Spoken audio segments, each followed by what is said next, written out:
새벽이 밝기 전 오래된 폐창고 안에는 불빛 하나가 붉게 흔들리고 있었다. 최화영은 검은 코트를 입은 채 낡은 드럼통 앞에 서 있었다. 드럼통 안에서는 종이와 비닐, 낡은 천 조각들이 타고 있었다. 불길이 올라올 때마다 그녀의 얼굴은 붉게 물들었다가 다시 어둠 속으로 가라앉았다. 이강혁은 조금 떨어진 곳에 서 있었다.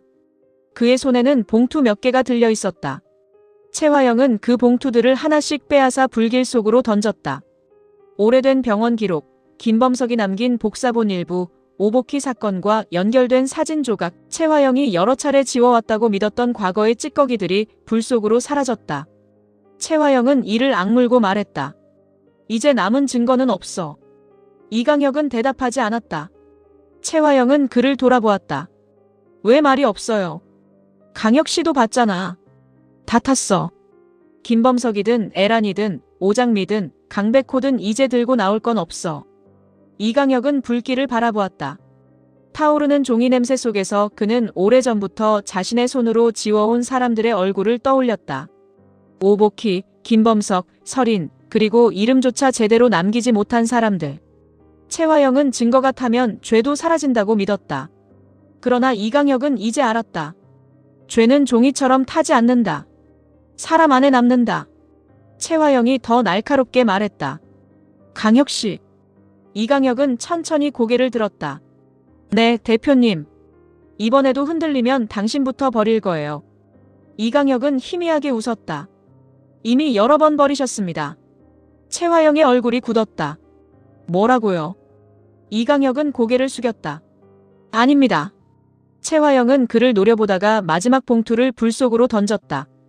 종이가 말려 들어가며 검은재가 되었다. 그녀는 숨을 고르며 중얼거렸다. 드림호텔만 넘기면 돼. 마 팀장이든 누구든 껍데기만 넘기고 알짜는 내가 주면 다시 올라설 수 있어. 이강혁은 그 말을 들으며 아무 말도 하지 않았다. 시간이 흐른 뒤 이강혁은 혼자 자신의 은신처로 돌아왔다. 그는 불도 켜지 않은 채 벽장 뒤 숨겨진 금고를 열었다. 안쪽에는 오래된 서류와 작은 봉투 하나가 있었다. 그는 봉투를 꺼내 조심스럽게 열었다. 그 안에는 무거운 스패너 하나가 들어있었다. 낡았지만 깨끗하게 닦인 금속 표면에는 아주 희미한 얼룩이 남아있었다. 이강혁은 스패너를 손에 들고 한참 바라보았다. 아니, 진짜 스패너는 내가 가지고 있어. 그의 입가에 쓰게 비틀린 웃음이 걸렸다. 대표님, 이번엔 저도 보험을 들어야겠습니다. 같은 시각, 장미와 백호는 병원 주차장에 세워진 차 안에 앉아 있었다. 마대창은 의식을 회복했고 최명철이 남긴 문서 원본은 백호에게 새로운 운명을 열어놓았다. 드림의 진정한 주인은 바로 자네야. 그 말은 백호의 머릿속에서 떠나지 않았다. 장미는 백호의 옆얼굴을 바라보았다. 그는 밤새 아무 말이 없었다. 최하준이라는 이름, 드림의 권리, 정숙희와 연결된 출생의 가능성, 최화영이 세상에 터뜨리려는 비밀. 모든 것이 백호의 어깨 위에 내려앉아 있었다. 장미가 조용히 말했다. 백호 씨. 백호는 한참 뒤에야 그녀를 보았다. 장미 씨. 장미는 그의 손을 잡았다. 나한테 먼저 말해주기로 했잖아요. 백호의 눈빛이 흔들렸다. 어디서부터 말해야 할지 모르겠습니다. 그럼 제일 무서운 말부터 해요. 백호는 고개를 숙였다. 그의 손끝이 미세하게 떨렸다. 법정에서도 최화영 앞에서도 이강혁 앞에서도 흔들리지 않던 사람이 장미 앞에서는 무너질 것처럼 보였다. 장미 씨. 저는 강백호이기 전에 최하준입니다. 장미는 이미 알고 있었지만 그 말이 그의 입으로 나오자 가슴이 내려앉았다. 백호 씨가 최하준이라고요? 백호는 천천히 고개를 끄덕였다. 네. 제 원래 이름이 최하준입니다. 최명철 씨가 저를 숨겼고 마대창 회장님이 제 이름과 권리를 보관하고 있었습니다. 드림호텔과 드림그룹 일부 지분도 제 이름과 연결되어 있습니다.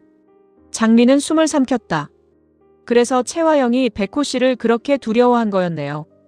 그뿐만이 아닙니다. 백호의 목소리가 낮아졌다. 마동석 씨가 말했습니다. 제가 정숙혜 씨의 아이일지도 모른다고. 장미의 눈빛이 흔들렸다. 그녀는 그 말을 들은 뒤에도 애써 버텼지만 다시 직접 들으니 심장이 아팠다. 자신이 사랑하는 남자가 어쩌면 엄마의 잃어버린 아이일 수도 있다. 그 말은 사랑의 문제가 아니라 존재의 문제였다. 가족이 될 수도 남이 될 수도 서로를 사랑해서는 안 되는 관계가 될 수도 있었다. 백호는 장미의 손을 놓으려 했다. 그래서 저는 장미 씨 곁에 서는 게 맞는지 모르겠습니다. 장미는 그의 손을 더 세게 붙잡았다. 놓지 마요. 백호가 그녀를 바라보았다. 장미의 눈에는 눈물이 차 있었지만 목소리는 흔들리지 않았다. 확인되기 전까지 겁먹고 도망가지 마요. 채화영이 원하는 게 그거잖아요. 우리가 서로 의심하고 무서워하고 결국 손 놓는 거. 백호는 입술을 다물었다. 장미는 그의 손등을 천천히 쓰다듬었다. 백호 씨가 그동안 얼마나 혼자 무서웠을지 알아요. 강백호로 살다가 갑자기 최하준이 되고 드림의 주인이라는 말까지 듣고 내 엄마의 과거와도 엮이고 내가 다 이해한다고 말하면 거짓말이겠죠. 나도 무서우니까. 백호의 눈빛이 젖어들었다. 장미는 눈물을 닦지 않았다. 그래도 위로해주고 싶어요. 당신이 나쁜 사람이라서 이런 일이 생긴 게 아니잖아요. 당신이 숨긴 게 아니라 어른들이 숨긴 거잖아요.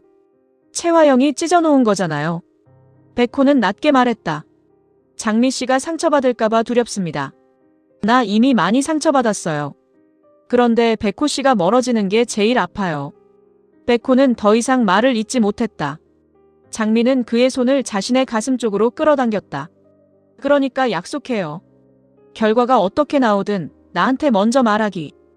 혼자 결론 내리지 않기. 나를 지킨다는 핑계로 사라지지 않기. 백호는 오랫동안 장미를 바라보다가 고개를 끄덕였다. 약속합니다. 장미는 겨우 미소를 지었다. 그럼 지금은 우리가 해야 할 일을 해요. 설인이 수술방 간호사 만나야죠. 백호의 눈빛이 다시 단단해졌다. 네. 그 스마트워치가 마지막 증거일 수 있습니다. 두 사람은 병원 뒤편 작은 카페로 향했다. 설인의 수술방에 참여했던 간호사는 이미 여러 번 숨어 다닌 탓인지 얼굴이 초췌했다. 그녀는 모자를 깊게 눌러쓰고 구석자리에 앉아 있었다. 장미가 다가가자 간호사는 자리에서 벌떡 일어났다. 오장미 씨. 장미는 두 손을 내밀었다. 괜찮아요. 저희만 왔어요. 간호사는 백호를 보고도 한동안 경계심을 풀지 못했다. 백호가 조용히 말했다. 강백호입니다. 법무팀 쪽으로 보호 요청을 준비했습니다. 오늘 주시는 자료는 바로 복제해서 수사기관과 변호인단 양쪽에 보관하겠습니다. 간호사는 떨리는 손으로 가방을 열었다. 그 안에서 낡은 스마트워치를 꺼냈다. 화면은 꺼져 있었고 밴드는 오래된 혈흔처럼 보이는 얼룩이 희미하게 남아있었다. 장미의 눈빛이 떨렸다. 이게 설인이 수술방에 있던 거예요. 간호사는 고개를 끄덕였다. 그날 원래는 착용하면 안 됐어요. 그런데 제가 개인적으로 녹음 기능을 켜둔 상태였어요.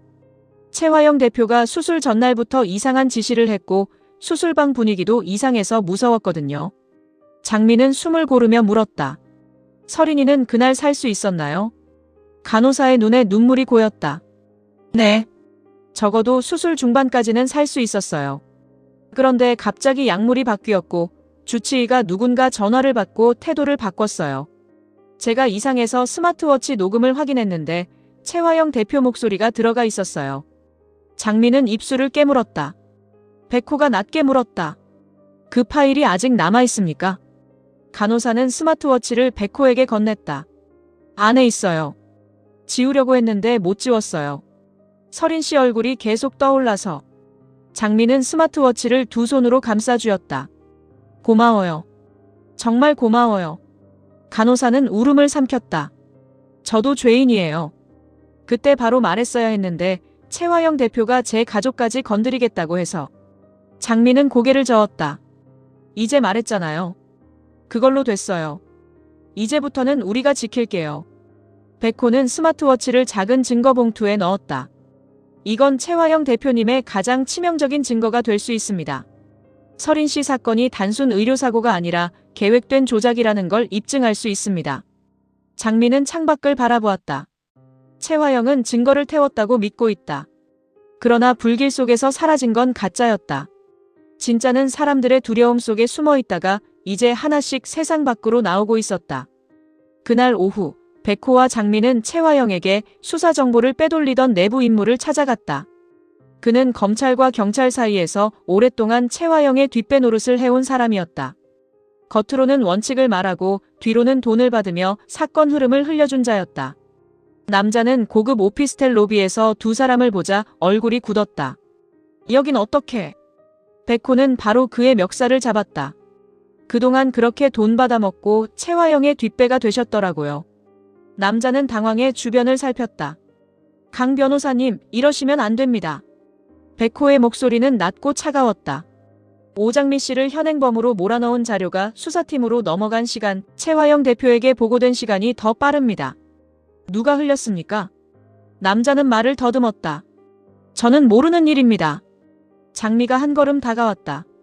그녀의 눈빛은 구치소에서 돌아온 뒤 완전히 달라져 있었다. 거짓말하지 마세요. 채화영에게 들어가는 모든 수사 정보, 이제부터 우리한테 제일 먼저 보고하세요. 남자의 얼굴이 창백해졌다. 그건 불가능합니다. 장미는 휴대폰을 들어보였다. 홍주의 브로치 녹음 일부가 재생됐다.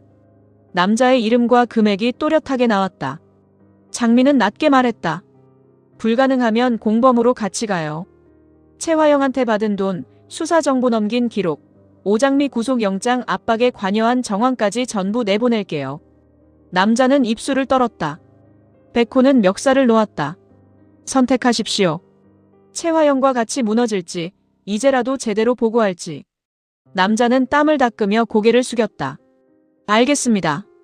앞으로 들어오는 정보는 먼저 드리겠습니다. 장미는 차갑게 말했다. 앞으로가 아니라 지금부터요. 채화영이 최근 가장 신경 쓰는 수사 정보가 뭐예요? 남자는 망설이다가 말했다. 설인 씨 수술방 자료입니다. 스마트워치 얘기가 들어간 것 같습니다. 그리고 오복희 사건의 진짜 살인도구. 스패너 원본을 찾고 있습니다. 백호와 장미의 시선이 마주쳤다. 장미가 낮게 말했다. 스패너 원본. 남자는 고개를 끄덕였다. 채화영 대표 쪽에서는 증거를 태웠다고 알고 있는데 내부에서는 진짜 원본이 따로 있다는 말이 돌았습니다. 이강혁 실장이 가지고 있을 가능성이 있습니다. 백호의 얼굴이 굳었다. 이강혁 씨가요. 한편 드림그룹 대표실. 준호는 채화영 앞에 서 있었다. 그는 마 팀장과의 만남 일정이 잡힌 것을 알고 찾아온 길이었다. 드림호텔 매각 협상. 겉으로는 해외 사모펀드 투자 유치였지만 준호는 그 안에 또 다른 함정이 있다고 느꼈다. 준호는 조용히 물었다. 드림호텔을 마 팀장한테 전부 매각하실 겁니까? 채화영은 서류를 넘기며 웃었다. 전부라니. 준호야, 그렇게 순진하게 장사하면 안 돼. 준호의 얼굴이 굳었다. 채화영은 펜으로 계약서 일부를 짚었다. 껍데기는 넘기고 알짜배기는 내가 먹어야지. 그게 무슨 뜻입니까? 호텔 경영권 일부와 부실 자산은 넘겨. 대신 핵심 부동산 권리, 운영 수익 배분권, 브랜드 사용권은 별도 회사로 빼두는 거야. 마 팀장은 드림호텔을 산 줄 알겠지만 진짜 돈 되는 건 내 손에 남는 거지. 준호는 믿을 수 없다는 얼굴로 그녀를 바라보았다. 상대도 바보가 아닐 텐데요. 채화영은 여유롭게 웃었다. 사람은 욕심이 생기면 보고 싶은 것만 봐. 마 팀장도 드림호텔이라는 이름이 탐나서 온 거야. 그러면 이름만 보여주면 돼. 준호는 낮게 말했다. 어머니는 늘 그렇게 사람을 봅니까? 욕심, 약점, 돈. 채화영은 고개를 들었다. 그럼 사람을 뭘로 보니? 마음, 신뢰. 그런 말로 드림그룹을 지킬 수 있을 것 같아. 준호는 더 말하지 않았다. 그는 이제 채화영을 설득할 수 없다는 걸 알고 있었다. 다만 자신이 어디까지 막을 수 있는지 확인하러 온 것뿐이었다. 채화영은 옷매무새를 정리했다. 오늘 마 팀장 만나고 나면 판이 달라질 거야. 강백호가 최하준 이름으로 드림을 흔들려고 해도 내가 드림호텔부터 먼저 장악하면 늦어. 준호는 속으로 생각했다. 어머니는 아직 모른다. 마 팀장이 누구인지. 아니, 마 팀장으로 들어올 남자가 누구인지. 그 시각 드림그룹 로비 앞에는 검은 차량 한 대가 멈춰섰다. 차에서 내린 남자는 고급 양복을 입고 있었다. 깔끔하게 정리한 머리, 짙은 안경, 세월을 숨긴 듯한 낮은 걸음. 그는 해외 사모펀드 대표 마 팀장으로 소개될 사람이었다. 그러나 그 남자는 마동석이었다.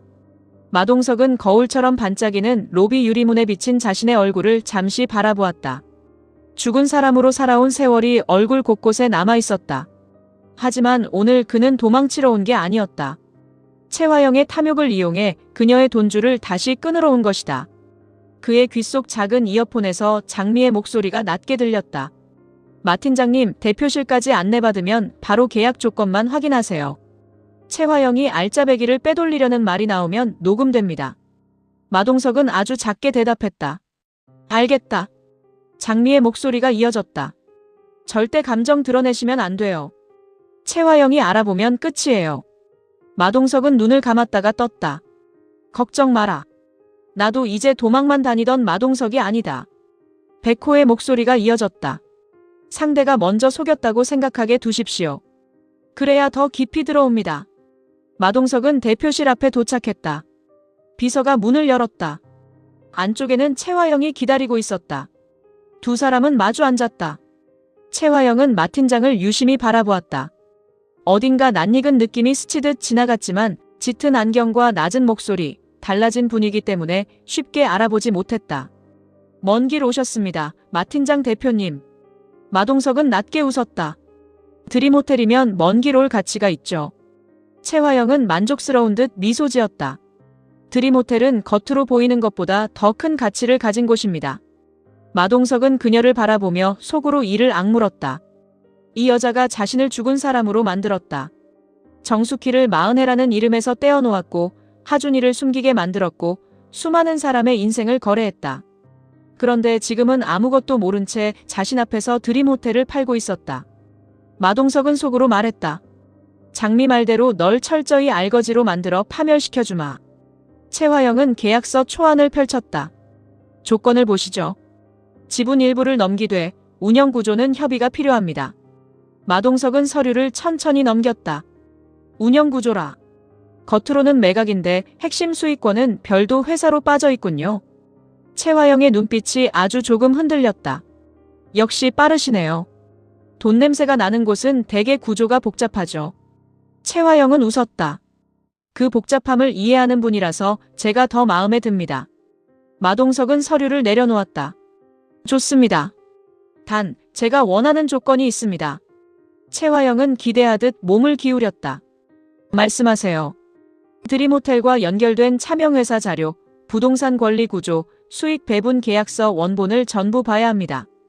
껍데기만 보고 돈 넣는 사람은 아닙니다. 최화영은 잠시 멈췄다. 그러나 곧 미소를 지었다. 물론입니다. 대표님 정도 되는 분께는 보여드려야죠. 마동석은 고개를 끄덕였다. 그리고 계약은 오늘 안에 가계약까지 마무리하고 싶습니다. 최화영의 눈빛이 반짝였다. 급하시군요. 좋은 물건은 빨리 잡아야 하니까요. 그 말에 최화영의 욕심이 완전히 움직였다. 마 팀장은 낚였다. 그렇게 믿었다. 그녀는 자신이 또 한 번 사람의 욕심을 이용하고 있다고 생각했다. 하지만 실은 자기 욕심이 더 깊은 덫으로 들어가고 있었다. 대표실 밖, 준호는 굳은 얼굴로 문을 바라보고 있었다. 그는 마 팀장이 마동석이라는 사실을 알고 있었지만 어머니가 알아차리지 못하기를 바랐다. 동시에 마음 한구석은 떨렸다. 이 계획이 성공하면 최화영은 드림호텔 자금줄까지 잃는다. 어머니를 무너뜨리는데 자신도 동참하는 셈이었다. 그때 최화영의 비서가 뛰어왔다. 준호 씨, 큰일 났습니다. 준호가 돌아보았다. 무슨 일입니까? 수사 쪽에서 서린 씨 수술방 관련 자료를 다시 들여다보고 있답니다. 스마트워치 녹음 파일 얘기가 나왔습니다. 준호의 얼굴이 굳었다. 대표실 안에서 최화영의 휴대폰도 울렸다. 그녀는 통화 내용을 듣자 얼굴이 굳었다. 스마트워치. 마동석은 아무렇지 않은 척했지만 손끝에 힘이 들어갔다. 최화영은 전화를 끊고도 잠시 말을 잇지 못했다. 서린의 수술방. 자신이 지웠다고 믿었던 또 하나의 증거가 살아난 것이다. 그녀는 마 팀장을 바라보며 억지로 웃었다. 잠시 처리할 일이 생겼습니다. 마동석은 여유롭게 말했다. 사업하는 사람에게 돌발 상황은 늘 있죠. 최화영은 자리에서 일어나려 했다. 바로 그 순간 마동석이 낮게 말했다. 그런데 최 대표님. 최화영이 멈췄다. 네. 마동석은 그녀를 똑바로 바라보았다. 증거라는 건 참 이상하죠. 태웠다고 생각하면 꼭 다른 곳에서 살아나더군요. 최화영의 얼굴이 아주 잠깐 굳었다. 무슨 뜻이죠? 마동석은 미소 지었다. 사업 이야기입니다. 위험 관리가 중요하다는 뜻이죠. 최화영은 그를 의심스러운 눈으로 바라보다가 다시 미소를 만들었다. 맞는 말씀입니다. 그러나 그녀의 눈빛은 이미 흔들리고 있었다. 한편 장미와 백호는 스마트워치 파일을 복원하고 있었다. 노트북 화면에 오래된 녹음 파일 목록이 떠올랐다. 날짜는 설인의 수술 당일이었다. 장미는 손을 떨며 백호를 바라보았다. 들을게요. 백호는 조심스럽게 재생 버튼을 눌렀다. 잡음 뒤로 수술방 안의 목소리들이 흘러나왔다. 의료진의 짧은 지시, 기계음, 누군가의 낮은 통화 목소리. 그리고 얼마 지나지 않아 최화영의 목소리가 선명하게 들렸다. 설인이 깨어나면 안 됩니다. 기록은 의료사고로 정리하세요. 장미의 얼굴에서 피가 빠졌다. 녹음 속 다른 남자의 목소리가 떨렸다. 대표님, 환자 상태가 아직... 최화영의 목소리는 차가웠다. 살릴 생각하지 마세요. 살면 우리가 죽습니다. 장미는 손으로 입을 막았다. 눈물이 흘렀지만 그녀는 소리를 내지 않았다. 설이는 살 수 있었다. 그런데 최화영이 죽음으로 밀어넣었다. 그 진실이 드디어 목소리로 돌아왔다. 백호도 얼굴이 굳었다. 이건 결정적입니다. 장미는 눈물을 닦았다. 최화영은 끝났어요. 그때 백호의 휴대폰이 울렸다. 아까 만난 수사정보원이었다. 백호가 받자 상대의 다급한 목소리가 들렸다. 강 변호사님, 최화영 대표 쪽에서 스마트워치 파일 확보 사실을 알아챘습니다. 그리고 이강혁 실장이 스패너 원본을 가지고 있다는 첩보가 들어갔습니다. 백호의 눈빛이 굳었다. 최화영 대표님에게도 들어갔습니까? 네. 곧 움직일 겁니다. 장미가 숨을 삼켰다. 이강혁 씨가 진짜 스패너를 가지고 있어요. 백호는 고개를 끄덕였다. 그렇다면 최화영 대표님은 그걸 없애려 할 겁니다. 이강혁 씨도 위험합니다. 장미는 차갑게 말했다. 그 사람도 죄가 있지만 지금은 증거가 먼저예요. 백호는 휴대폰을 집어들었다. 한영자 어머니께 연락드리겠습니다. 이강혁 씨 동선이 끊겼지만 이전 위치 기록으로 은신처를 좁힐 수 있습니다. 장미는 스마트워치를 증거봉투에 넣었다.